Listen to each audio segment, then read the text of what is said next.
Feche os teus olhos. Inclina a tua cabeça. Quando nós fechamos os nossos olhos, nós voltamos o nosso olhar para dentro de nós. Mas eu não digo para dentro de nós num olhar físico, mas eu digo para dentro de nós num olhar espiritual. Então, neste momento, eu convido você a ser ousado, a se extrair de tudo aquilo que é externo, para que você consiga olhar para dentro de você neste momento. Olhar para dentro do teu coração.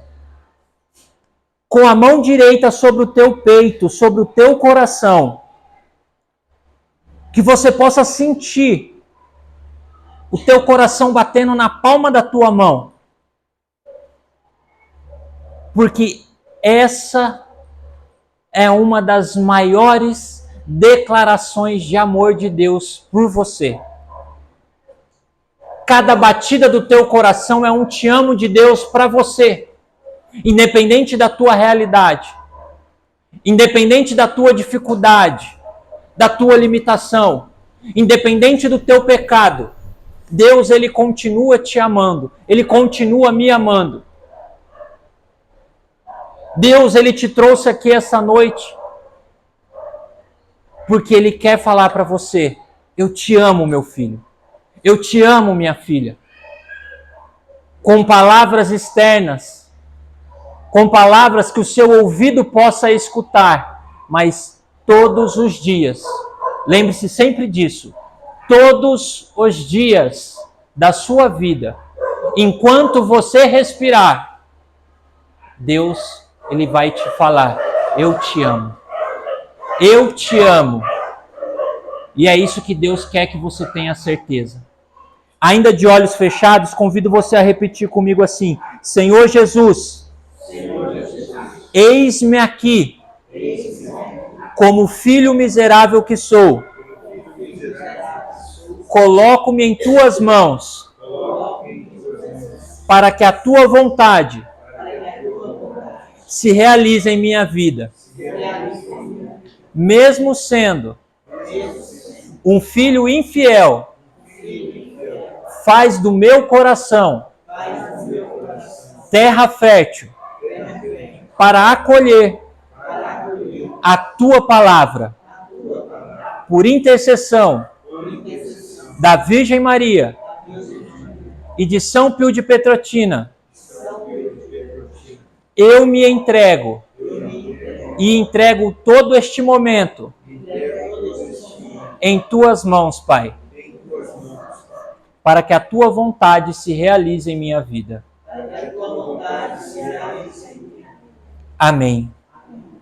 A vossa proteção recorremos, ó Santa Mãe de Deus, não desprezeis as nossas súplicas em nossas necessidades, mas livrai-nos sempre de todos os perigos, ó Virgem gloriosa e bendita.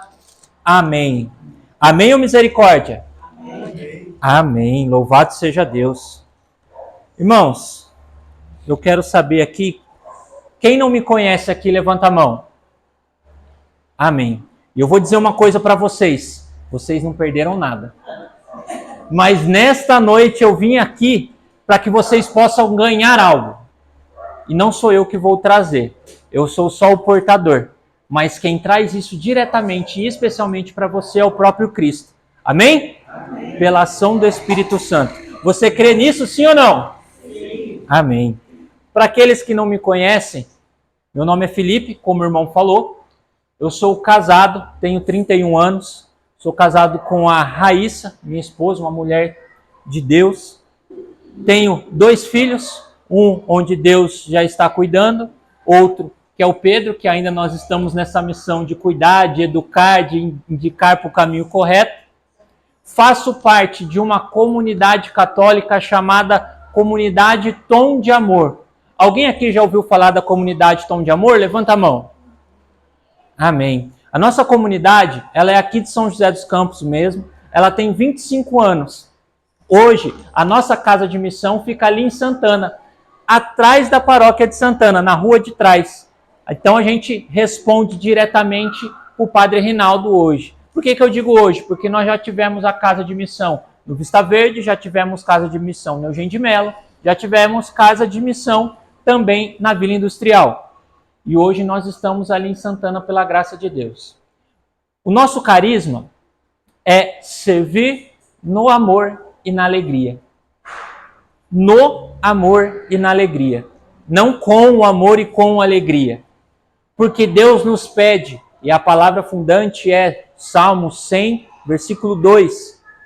Servir ao Senhor com alegria e entrar diante dele com cânticos de júbilo. Ele pede para que o servamos a todo instante da nossa vida. Mesmo com as nossas dificuldades, mesmo com as nossas limitações. E o servir, muito mais do que é vir aqui, estar à frente pregando, muito mais do que estar intercedendo, muito mais do que fazer parte do grupo de servos de um grupo de oração, o servir é constante em nossa vida. É dentro da nossa casa, é dentro das escolas, dentro dos nossos trabalhos, na nossa rua, para os nossos vizinhos. O nosso servir é constante. Nós não devemos servir a Deus somente dentro da igreja. Pelo contrário, nós devemos ser igreja para aquele irmão que ainda não conhece o que é ser igreja. E é isso que Deus me trouxe aqui nesta noite.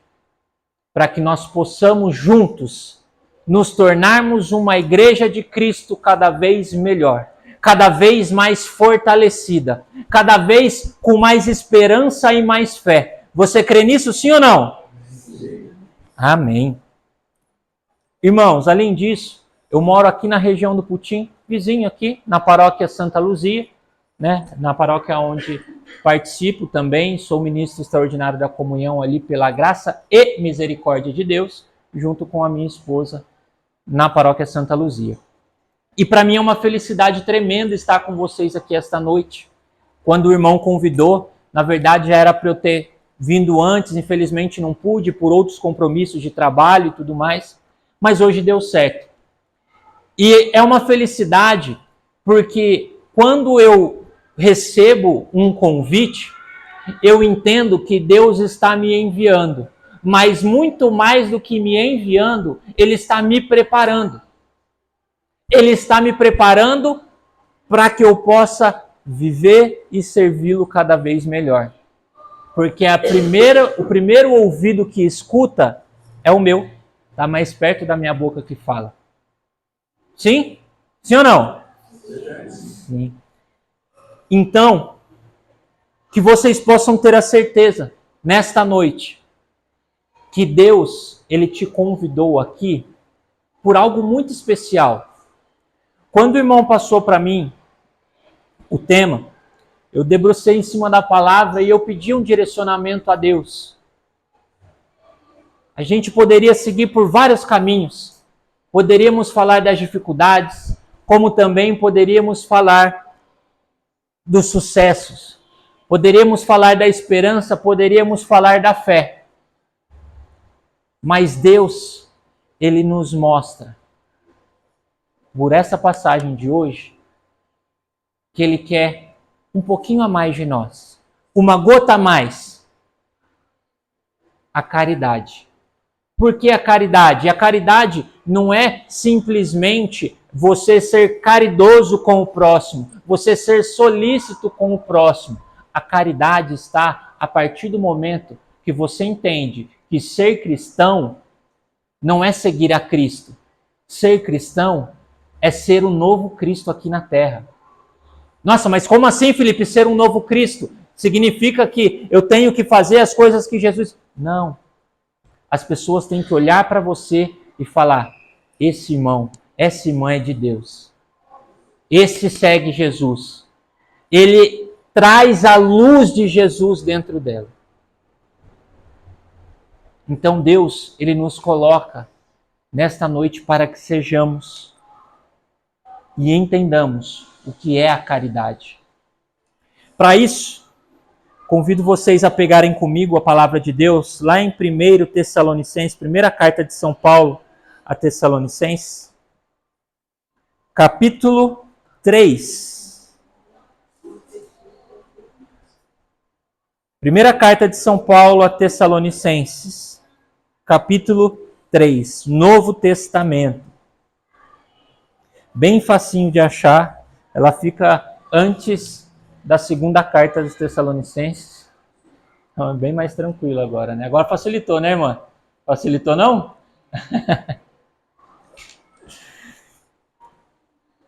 Só para enquanto vocês vão procurando, a nossa comunidade hoje, nós trabalhamos com um grupo de oração presencial e transmitido simultaneamente, todas as quartas-feiras, a partir das 7h30.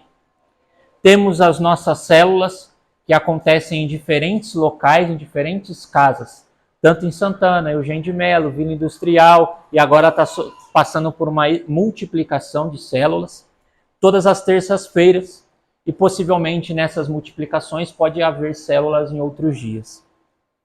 Além disso, nós fazemos de 15 em 15 dias um bazar lá na nossa casa de missão, que tem sido uma bênção, uma bênção. Por que eu digo uma bênção? Porque é do bazar que nós conseguimos angariar fundos para manter a missão, para manter a casa de missão, para manter o envio dos irmãos para a missão quando é necessário. É do bazar que nós conseguimos levantar também muitas doações, porque nós separamos, lavamos, preparamos todas as roupas. Depois de ter tudo lavado, nós separamos aquilo que nós conseguimos enviar para o bazar, para que seja vendido num preço muito, mas não tem nem comparação do quanto é mais acessível. E aquilo que a gente vai doar. E as roupas que ficam por diferentes dias de bazar, nós juntamos e doamos para que consigamos colocar novas roupas. E aí nós costumamos quantificar ali em peso, né? E encerramos o ano passado com doação, isso eu estou falando de doação, mais de 1 tonelada de roupas.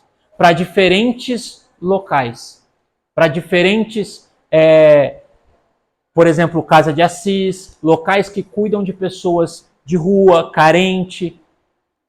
Então tem sido muito frutuoso, não somente para nós da comunidade, este novo de Deus que tem sido, mas também para as pessoas que têm tido a oportunidade de conhecer. Então, se você sentir no teu coração ou a curiosidade na tua cabeça de conhecer um pouco mais a nossa comunidade, é só você jogar lá, ou no Instagram, ou no YouTube, Tom de Amor. Tom de Amor. Bem simples, bem fácil, que é para não esquecer. E aí lá tem todas as nossas programações, alguns conteúdos que postamos, e aí nós vamos iniciar também alguns programas online, então vai ser bem legal. Todos acharam? Sim ou não? Sim? Amém ou misericórdia? Amém. Então vamos ler. A passagem direcionada vem do versículo 2 até o 4, mas eu quero convidar você a ler junto comigo, desde o versículo 1 até o versículo 5. Então vamos lá. Assim, não podendo mais esperar, resolvemos ficar sozinhos em Atenas. Enviar-vos Timóteo, nosso irmão e ministro de Deus, no Evangelho de Cristo. Ele tem a missão de vos fortalecer e encorajar na vossa fé, a fim de que em meio às presentes tribulações ninguém se amedronte. Vós mesmos sabeis que esta é a nossa sorte. Estando ainda convosco, vos predizíamos que haveríamos de padecer tribulações. É o que aconteceu e estáis sabendo. É esse o motivo porque, não podendo mais suportar a demora, mandei colher informações a respeito da vossa fé, pois receava que o tentador vos tivesse seduzido e resultasse em nada o nosso trabalho. Essas são para nós palavras do Senhor. Graças a Deus. Pode beijar a tua palavra? São Jerônimo dizia que aquele que beija a palavra, beija a face do próprio Cristo, porque tudo que está escrito aqui na Bíblia foi e é para nós, todos os dias de nossas vidas, um direcionamento, uma unção, palavras do próprio Deus para nós. Amém? Aqui, nós estamos falando de algumas pessoas. Primeiro, São Paulo apóstolo, sim ou não? Sim. Segundo, São Timóteo, sim ou não? Sim. Terceiro, a comunidade tessalônica, ou seja, os tessalonicenses. Para que nós possamos entender isso, nós precisamos voltar um pouco mais. Vocês sabem quem é Saulo? Vocês já ouviram falar sobre Saulo? Saulo, que depois de uma experiência com Deus, se torna Paulo. Saulo nasceu em Tarso, mais ou menos de 3 a 5 anos depois de Cristo. Ele é mais novo que Jesus. Em Tarso, só para vocês entenderem, Tarso era uma cidade onde ela fazia parte do trajeto das pessoas para irem para as grandes cidades. Grécia, Jerusalém. Então era uma cidade muito comercial. E Tarso ali foi uma cidade com muitos bens. As pessoas ali conseguiam se fortalecer por essa parte do comércio. Saulo foi criado e nasceu e foi criado na doutrina dos judeus. Passou por todo o processo dos judeus. Foi crescendo e mais ou menos ali, na sua idade dos 12 anos, que era quando podia-se ir na sinagoga e ler a Torá, Paulo vai para a escola de Gamaliel. E a escola de Gamaliel se torna ali um dos judeus de maior referência. Mas também um dos judeus que levava a lei muito à risca. E eu não digo aqui somente a lei dos 10 mandamentos, que eles já têm também, mas a lei dos judeus. E ele levava muito à risca. E Paulo, antes de se tornar Paulo, ele era perseguidor dos cristãos. Mas não somente porque é uma outra religião. Não. Porque o cristianismo, ele nasceu dentro do judaísmo. E dentro do judaísmo, para os judeus, começou a ter uma confusão. E para eles, aqueles que seguiam o que Cristo pregava, era como se fosse um judeu rebelde. E não somente um seguidor de Jesus, mas alguém que se levantaria contra os judeus. E ali começam as perseguições. Saulo, já na idade adulta, ele presencia e autoriza como um dos principais autoridades a execução, ou seja, o martírio do primeiro santo da nossa Igreja Católica, do Santo Mártir, o primeiro santo mártir da nossa Igreja Católica. Vocês sabem qual é, sim ou não? Sim? Não? Dúvida? Qual que é, irmão?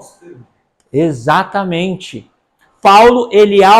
Saulo, ainda não Paulo, Saulo, ele autoriza que fosse executado em praça pública Estevão. Mas não é simplesmente matar, é realmente você fazer com que aquele irmão sofra. Por isso, martírio. E ali, Estevão foi apedrejado, morto, pelas mãos dos judeus. Depois desse acontecido, os cristãos foram se espalhando. Por quê? Porque eles viram que as perseguições se tornariam cada vez mais intensas e cada vez mais constantes. E aí eles foram se espalhando. E vendo isso, Saulo falou: vou atrás, não vou ficar parado aqui esperando. E foi atrás. Saulo, a caminho de Damasco, indo atrás de mais cristãos para martirizar, tem uma experiência com Deus. Mas, irmãos, não é uma experiência de ouvir falar. é a experiência real de um batismo no Espírito Santo. Por que o batismo no Espírito Santo? Eu vou explicar para vocês. Saulo, em cima do seu cavalo, com os outros soldados judeus que estavam indo para essa perseguição, vê à sua frente um grande clarão, assim como os outros soldados também viram. Ele cai imediatamente do cavalo, porque o cavalo assusta e foge. Caído do cavalo, ele consegue enxergar a face de Cristo nesse clarão e escutar: Saulo, Saulo, por que me persegues? Porém, aqueles que estavam com ele não escutou, só ele. Os que estavam com ele presenciaram que estava acontecendo alguma coisa diferente. Assim como muitas vezes nós estamos num grupo de oração, nós estamos em algum momento dentro da igreja ou até dentro das nossas casas e nós percebemos que está acontecendo alguma coisa diferente. E Saulo ali, a partir daquele momento, ele não enxerga mais nada. Ele fica cego. É conduzido para a cidade e fica durante 3 dias em oração, cego, sem enxergar nada. Enquanto Saulo está em oração, em um outro canto da cidade está Ananias, que estava também em oração. E Deus fala para Ananias: vai até aquela casa. Mas não é assim, vai na casa em algum lugar ali, procura. Não, Deus direcionou exatamente a casa onde Paulo se encontrava. Ainda Saulo, ainda não era Paulo. Ananias adentrando aquela casa, ainda com um pouco de medo, porque sabia quem estava ali, responde: vamos lá, Deus. Vamos fazer o que tem que ser feito, né? Vai e ora por Saulo. E aquelas escamas saem dos olhos de Saulo e ele torna a enxergar. E partilhando com Saulo, ele tem o discernimento de Deus e enxerga que Saulo estava pronto para ser batizado. E assim foi feito. Paulo passou pelo sacramento da igreja. E aí eu pergunto uma coisa aqui para vocês. Agora já não mais Saulo. Paulo, depois desse acontecimento, ele saiu para pregar? O que vocês acham? Sim ou não? Sim? Não. Depois desse acontecimento, Paulo vai para a Arábia. Não necessariamente um local, mas para o deserto. E fica durante 3 anos no deserto. E durante esses 3 anos ele vai orando, vai meditando. Retorna, vai até Jerusalém falar com Pedro. E Pedro fala: não, te reconheço. Você faz parte de nós. Ele fala: obrigado. Aí ele vai voltar para Damasco, só que Damasco já está com a perseguição em alta. Ele foge de Damasco e volta para Tarso. Aí ele começa a pregar, sim ou não? Ficou com a dúvida, né? Não. Ele fica 10 anos, mais ou menos, em Tarso. 10 anos. Totalizando coisa de 13 anos. Estudando? Não necessariamente, porque ele já era extremamente letrado. Mas sendo preparado por Deus na simplicidade. Sendo preparado por Deus na vida comum, no cotidiano. Tendo a experiência que ele teve, eu fico imaginando o coração daquele homem, querendo sair para pregar, para testemunhar, e assim vai. Só que Paulo, ele não fica quieto, escondendo aquilo para ele. Pelo contrário, ele testemunha para o irmão aqui, testemunha para o outro irmão, testemunha para um outro irmão. Até que depois desses 10 anos em Tarso, Barnabé fala que vai buscá-lo. Precisava de um irmão de ousadia, de um irmão doutrinado para ir pregar dentro das sinagogas, mas também para os gentios. E aí Barnabé fala, eu conheço uma pessoa. Foi atrás de Paulo. Vamos embora, Paulo. Agora é a hora. Vamos começar a pregar. Show de bola. Ele faz a primeira viagem dele com Barnabé. E a palavra de Deus vem nos dizer, Barnabé e Paulo, Barnabé e Paulo, Barnabé e Paulo. E aí no meio do caminho, a palavra de Deus começa a nos dizer, Paulo e Barnabé, Paulo e Barnabé, Paulo e Barnabé. Ou seja, Paulo já começa ali, nos seus primeiros passos missionários, a mostrar para o que veio, a mostrar a grandeza do Deus que vive nele. Ah, mas esse Deus não é o mesmo de Barnabé? Sim, mas entenda, irmãos, cada um tem a sua missão, cada um tem o seu chamado. E Paulo, fazendo a sua missão, começaram a pregar na sua primeira viagem missionária. Sabe o que acontece, irmãos? Ele é apedrejado. Na primeira viagem missionária, ele é apedrejado junto com Barnabé. Mas não é apedrejado a ponto de tacarem pedra e ele sair correndo. A palavra de Deus vem nos dizer que eles foram apedrejados e dados como mortos. Imagine, irmão, você ser apedrejado a ponto das pessoas que estão te apedrejando olhar para você e falar, esse já morreu, não precisa fazer mais nada, virar as costas e sair. Na sua primeira viagem missionária foi o que Paulo passou. E aí então, mas ele não morreu. E aí então Paulo volta, passa-se mais algum tempo e aí Paulo já sai com Silas. E aí Paulo se torna o cabeça da missão, dessa segunda viagem em missão, e é onde ele começa a fazer esse caminho pela Europa, onde os outros apóstolos iam para um outro lado, Paulo foi para o lado da Europa. E é graças a Paulo, a essas missões de Paulo, que hoje nós estamos aqui reunidos e temos a graça de sermos católicos. Porque se Paulo ajudou na conversão da Europa naquele tempo, Portugal fazia parte da Europa. Portugal fazia parte da península onde estava sendo ali convertido pelos católicos. Assim também nós fomos catequizados pelos portugueses. Sim ou não? Sim? Nessa missão, não é 1000 maravilhas, irmãos.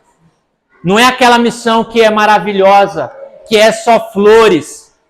É missão árdua, é missão de dor. Paulo vem dizer para nós aqui que Paulo e Silas ficaram presos em Filipe, depois de tomarem 40 chibatadas menos uma. Ou seja, depois de serem açoitados. Mas não era só apanhar, era apanhar até ficar na carne viva. E depois foram jogados na masmorra. Ou seja, é como se fosse no bueiro, irmãos, a mesma coisa. Amarrados pelos pés.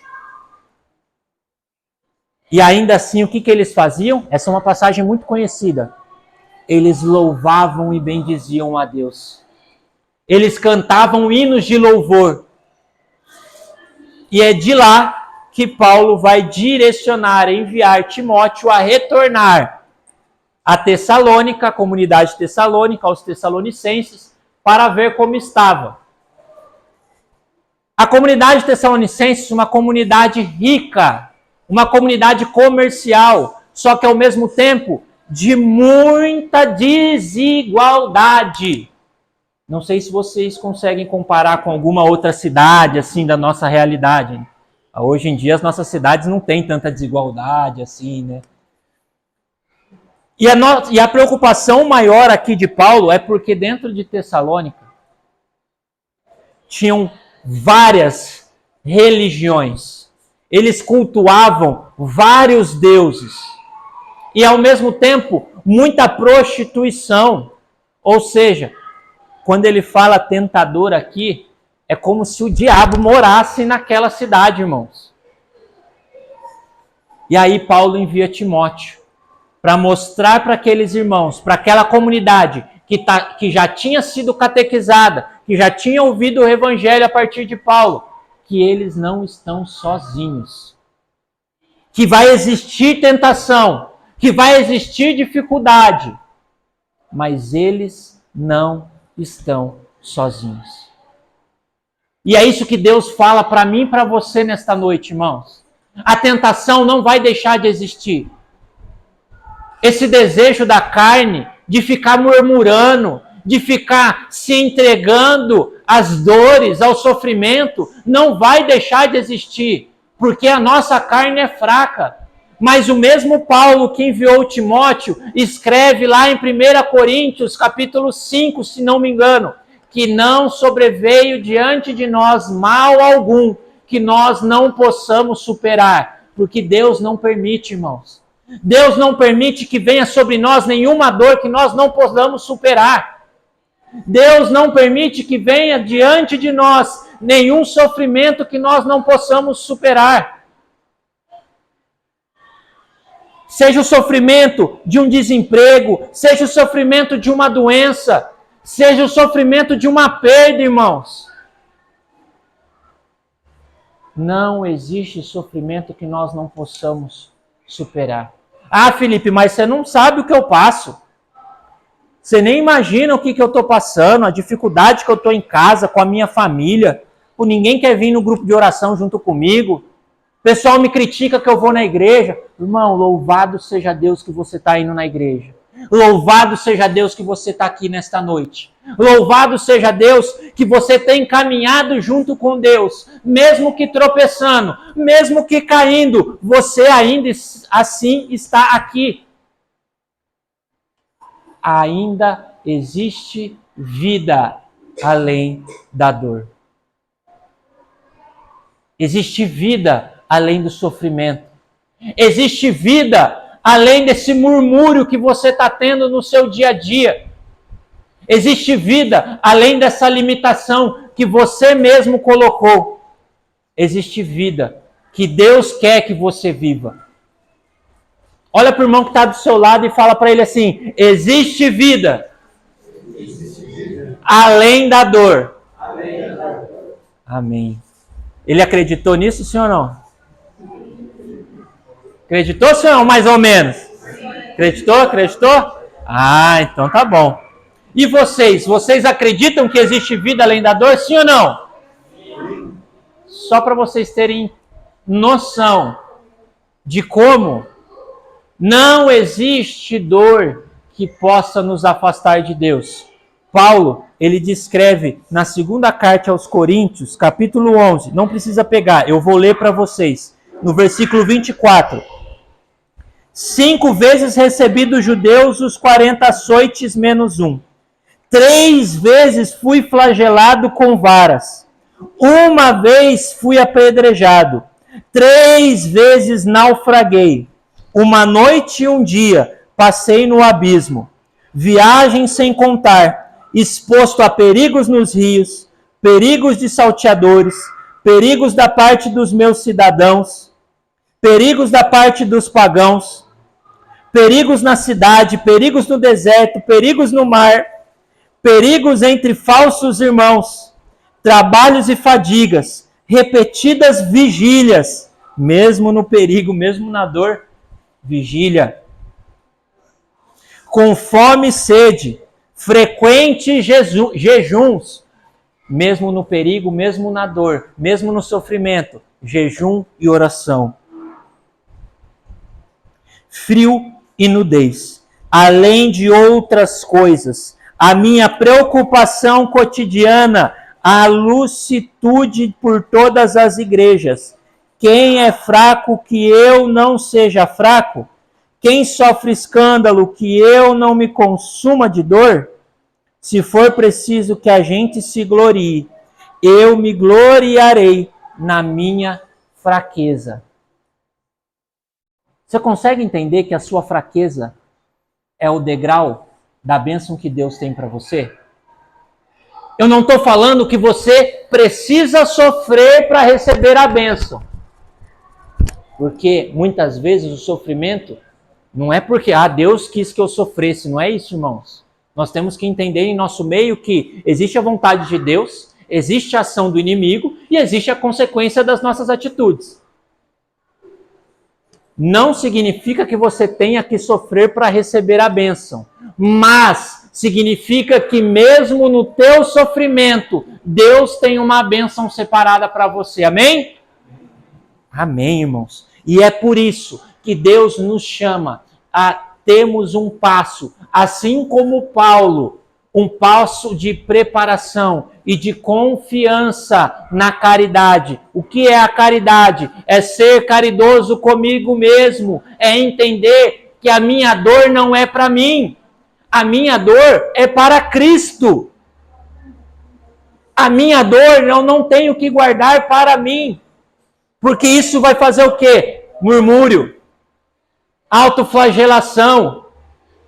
A minha dor é para Cristo, porque a partir do momento que eu entrego a minha dor aos pés da cruz, ali ela é lavada pelo sangue de Jesus.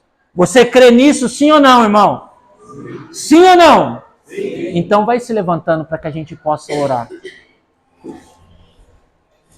Deus nos mostra, a partir da dor, que existe sim vida além dela. E eu posso dizer isso porque eu vivi uma das maiores dores da minha vida quando eu perdi o meu filho. A ponto de nascer muito bem formado, sem nenhuma explicação científica. Até então, eu perdi o meu filho, que foi profetizado na minha vida como bênção. Também foi profetizado na minha vida a minha dor. E ali eu consegui enxergar que naquela dor Deus queria me mostrar alguma coisa. E não foi fácil, irmãos, não é assim. Não pense vocês assim, não, o Felipe é de Deus, ele está caminhando na igreja, então ele passa por... Não, irmão, não foi fácil. Não foi fácil para mim, não foi fácil para minha esposa.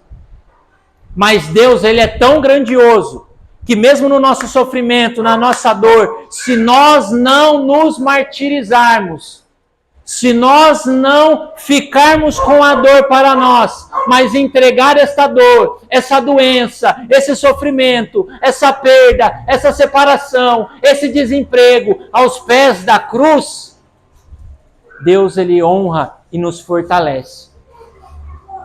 A minha esposa, 3 meses depois de nós perdermos o nosso filho, ela descobriu que estava grávida do segundo filho. Teoricamente, ela não poderia estar grávida, porque ela já tinha feito uma cesárea, então seria uma gravidez de extremo risco.